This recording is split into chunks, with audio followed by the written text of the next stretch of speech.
Teams have one more preseason game to go, and then the fun really begins with games that count. The Dallas Cowboys will start the regular season at the Giants, and they'll do so without one of their top rookies. For more on that and what's on Instant Replay, let's check in with Larry Ramirez. What a bummer for DeMarvion Overshown, right? I mean, the rookie from the University of Texas was having a great training camp and was looking ready to become a key member of the Cowboys defense. Coming up tonight on Instant Replay. Smith standing in the end zone of the shotgun. Tight end goes in motion to the left. Smith flares it in the right flat, and there's a very fine tackle on the running back. Made very quickly, by the Cowboys' DeMarvion Overshown, who is injured. Yeah, DeMarvion Overshown suffered a knee injury last night in the Cowboys' preseason loss at Seattle. He walked off the field on his own power, but was carted into the locker room, and it looks like he's lost for the season. And I think this week I had flashes, and I think I had made a lot of good plays. Still made some mistakes, but I think I made more plays than I made mistakes. I think that's a step. Texans rookie quarterback C.J. Stroud played much better in his second preseason game, a 28-3 loss to the Finns. He's got one more preseason game to prep for the regular season, and if he's going to be successful, the Texans really need to figure out that rushing attack. As Lara went down, Jorge Hernandez just got a second yellow and a red. He's going to be sent off for the final 10 minutes of this match. San Antonio FC was looking to close out its stretch of 3 games in 8 days with the max 9 points, but they lost a player to a red card and ended in a scoreless draw with Monterey Bay FC. The good news, Jordan Farr earned yet another clean sheet. Plus, the KSAT Pigskin Classic is this week. The high school football season starts on Thursday, and now the football is here. What is your go-to football movie? That's our poll question tonight. That and much more coming up on Instant Replay. Friday Night Lights. There you go. Big time. Big time, baby. Thanks, Larry. Still ahead, using past pain to protect others. It's what a San Antonio dad is stressing to pool owners across the Alamo City. His personal message to parents coming up next on the Nightbeat.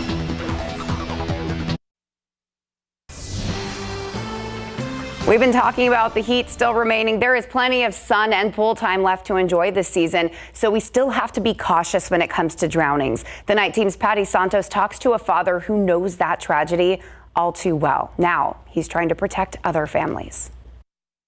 We didn't realize he had learned how to open the door. And so by the time we knew it, he was already halfway to the pool. Fear drove Mary Vasquez to immediately install a fence around her backyard pool. I'm gonna find a way to get in. She says her 4-year-old grandson is showing signs of autism and is extremely drawn to water. He's just, without any fear, he's walking right into it. Autistic children, they're 90 times more likely to drown than your average child. Jason Sheffield, owner of Lifesaver Pool Fence of the Hill Country, just got done installing the fence. After every job, he offers families safety advice. Teach your kids to swim, survival swim. He's made it his personal mission to save families from the nightmare he experienced. His 3-year-old son died by drowning. Tomorrow is the 7-year anniversary of the day that he drowned. He was the 90th child in 2016 to drown. 107 actually drowned that year and died. This year we're at 56. Texas child drowning statistics show 3 Bexar County kids under the age of 4 have drowned this year so far. 2 of them drowned in pools. Get a fence, keep your kids from getting in a pool. Lift up on the latch. For families like Mary, installing a fence is half the cost and you can let go and it closes. Of what a funeral would be. Instead of funeral and the guilt that you're gonna live with for the rest of your life doesn't outweighs the cost of the fence. Patty Santos, KSAT 12 News. Yeah, thoughts and prayers definitely to them. Safety very important with all of this heat still in the forecast, even as we head into the second half of the upcoming work week. Now, speaking of the heat, I know we've thrown a lot of statistics at you this summer. We talked about consecutive triple-digit days a little bit earlier, but now here's a check-in at just the number of triple-digit days that we've seen all summer long. Today, marking number 55. Still in the 4th top spot on record, but we're going to have plenty more opportunities opportunities to climb up this list, at least over the next 7 days. All starting with your Monday, again, starting off in the upper 70s, a very straight chance for a shower later on in the afternoon and evening, and a high temperature of 103 degrees. We are expecting sub 100 degree temperatures, especially Tuesday, with that 40% chance for some widely scattered rain, all associated with that tropical wave moving into deep South Texas, potentially just below the century mark yet again on Wednesday before we start to climb right back up in terms of those afternoon highs by Thursday and Friday. So we'll get you another look at all the changes we're expecting over the next several days, plus what else is brewing in the Atlantic Basin coming up in just a few, Tim. Thanks, Mia. We'll see you then. Right now, both California and Nevada under states of emergency as Tropical Storm Hilary slams the West Coast tonight. Forecasters warning of the potential for catastrophic flooding.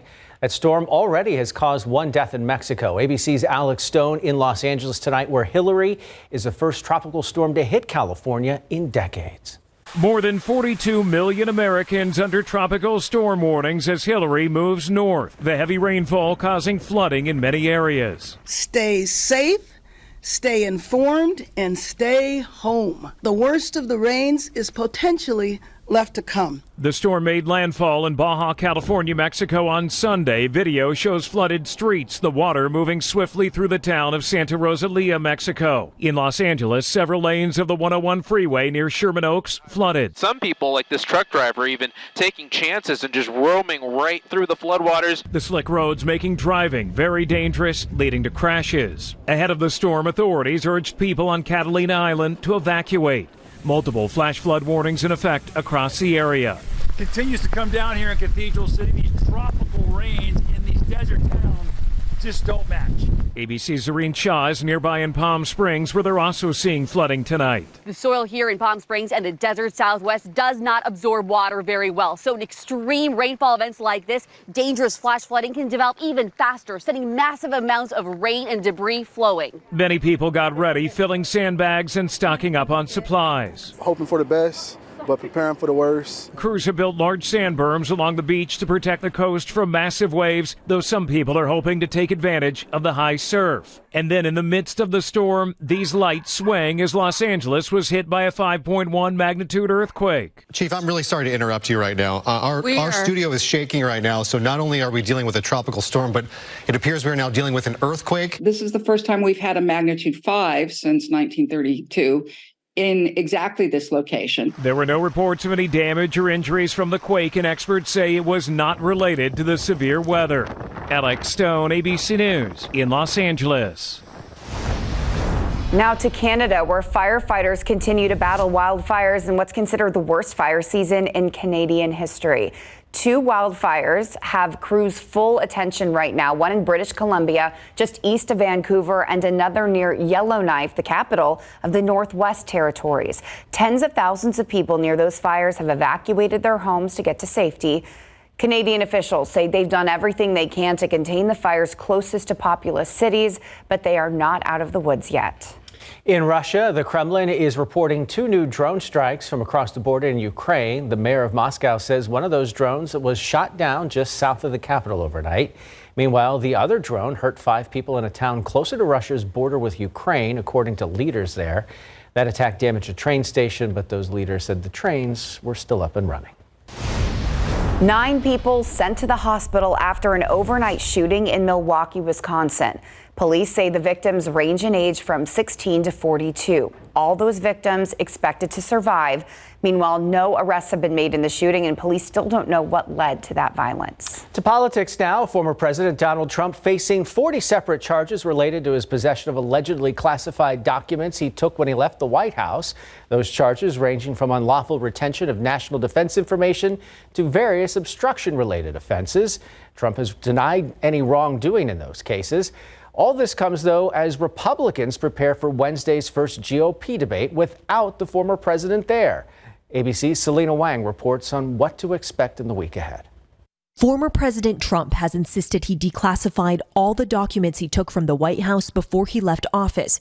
But sources tell ABC News former Chief of Staff Mark Meadows told Special Counsel Jack Smith's investigators he had no idea Trump had brought classified documents with him to Mar-a-Lago, and said he could not recall Trump ever ordering the declassification of broad sets of classified materials before leaving the White House. I think this reporting shows exactly why the Trump team fought to keep Meadows from testifying and undercuts one of Trump's main public arguments that he's been making, that he declassified all of these documents before he took them from the White House to Mar-a-Lago. Sources say Meadows also told investigators that when those documents were first requested by the National Archives, he offered to help Trump go through the boxes, an offer the former president declined. I don't have any knowledge of any broad-based directive from the president, but that doesn't mean it didn't occur. It's not something that I ever heard about. A Trump campaign spokesman responded to the ABC News report, accusing Special Counsel Jack Smith of selectively leaking incomplete information without providing evidence.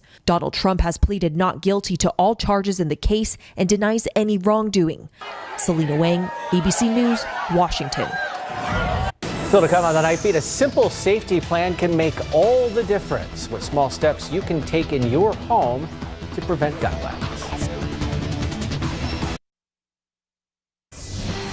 Just days after a 3-year-old was found with a gun in their backpack, gun safety educators are calling for more serious conversations. Educators say starting those discussions with their family can be as simple as creating a safety plan. The Night Team's Avery Everett shows us how small steps in your home can lead to a community-wide conversation on gun violence. And anytime you're behind the 8 ball, it's tough to catch up. A community issue that Bill Slater says needs community action. Just because you're not involved in the situation doesn't mean you can't get sucked into it. Slater is a gun safety instructor. He has these conversations regularly in his classes, but he wants more people talking. This is something that needs to occur all the time. The number of shootings and gun-related crimes continue to climb across San Antonio. And Slater says it's everyone's responsibility to address safety efforts head on. You need to understand what's the gun capable of doing. So how do you start this conversation in your own home? University Health's Director of Injury Prevention, Jennifer Northway, says it can be as simple as creating a safety plan. We need the conversation about firearms and safe storage to become just as commonplace. The county and sheriff's office collaborate with University Health to run the program Gun Safety for Bear. And Northway says her office has seen an increase in demand for free gun locks and cables this summer. We want to make firearm ownership as safe as possible for those who have weapons and for those who don't. But bringing these discussions to a bigger audience is oftentimes easier said than done. Slater says it helps to remember we're all human. Take emotion and politics out of it. The two things that are going to be the most impossible things to do. There's no easy solution to gun violence. Every little bit helps. Something is always going to be better than nothing. But Slater says starting the conversation is a step in the right direction. The initiative does have 12 gun lock pickup locations that stay open year-round. We have those listed on our website, KSAT.com. We'll be right back. There's plenty of time to hit the triple-digit records. I am excited to see 90s on the board. Me too. After we hit at 103 today? 104? Yep, okay. 103 here in San Antonio. We didn't break a record, so that is good news. Del Rio, however, did. They got up to 106, and that actually tied the existing record that was set back in 1986. But just take a look at these high temperatures across South Central Texas. All of us except for Rock Springs, Lucky Ducks, getting up into the low triple digits. 107 actually out east in Gonzales, 107 in Catula, 106 in Carrizo Springs, 102 was the high today in Kerrville. For context, the average is 96, so we were well above that yet again this afternoon. We've got another triple-digit day in the works for us here in San Antonio tomorrow, and then a rain chance for parts of South Central Texas on Tuesday as that tropical wave moves into deep South Texas. Better moisture because of that is still expected expected to stay south of San Antonio. Speaking of moisture, take a look at the far western portions of the lower 48. There's Tropical Storm Hilary and all of the rain that it is producing, that even stretching up and connecting into the northern plains, riding around the western and northern edge of this heat high pressure system. You'll notice it is a little bit farther north, though, compared to just sitting right over the Lone Star State, basically what we found in our weather pattern over the past several weeks. Because it has shifted farther north, that's what's opened the door for this tropical wave to work westward through the Gulf of Mexico. At least that's what it's going to do over the next 48 hours. And that's also going to fling in that deeper tropical moisture mainly south of San Antonio, closer to Corpus Christi, even stretching down into Brownsville. That's that green color that you see there. So because of the position of that tropical moisture, not everybody in our viewing area, unfortunately, cashing into some of the rain on Tuesday. A 40% potential for some widely scattered showers, a couple of thunderstorms certainly possible, and then just a stray lingering chance for a quick shower possible early Wednesday as that low pressure system departs off to our west. But it is going to do some good things for us in terms of our temperatures. Not quite as hot as what we've seen throughout the entire month of August, not hitting the century mark on Tuesday for the first time so far this month. Right now, forecast high of about 96, of course, dependent on how the rain shakes out.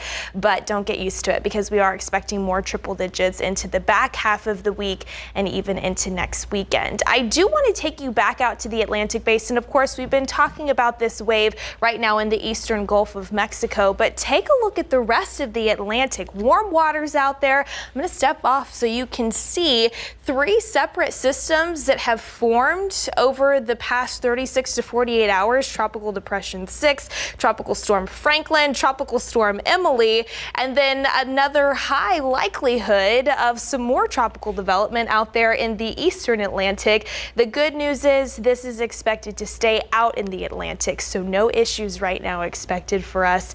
We'll just continue to monitor that wave in the Gulf as we head into the first half of the week. And then, of course, out in the eastern Pacific, here's Tropical Storm Hilary. All of that rain moving into Southern California. That's going to continue working its way farther northward and finally weakening to a remnant low sometime tomorrow. We'll continue to monitor that for our friends and family out that way.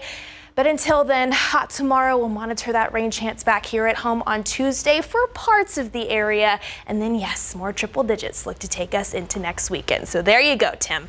Someday it'll be nice again. Not this week. Today is not that day. All right, Barbie lost the top spot in the box office. Where it ranks now in the new #1. Next on the Nightbeat.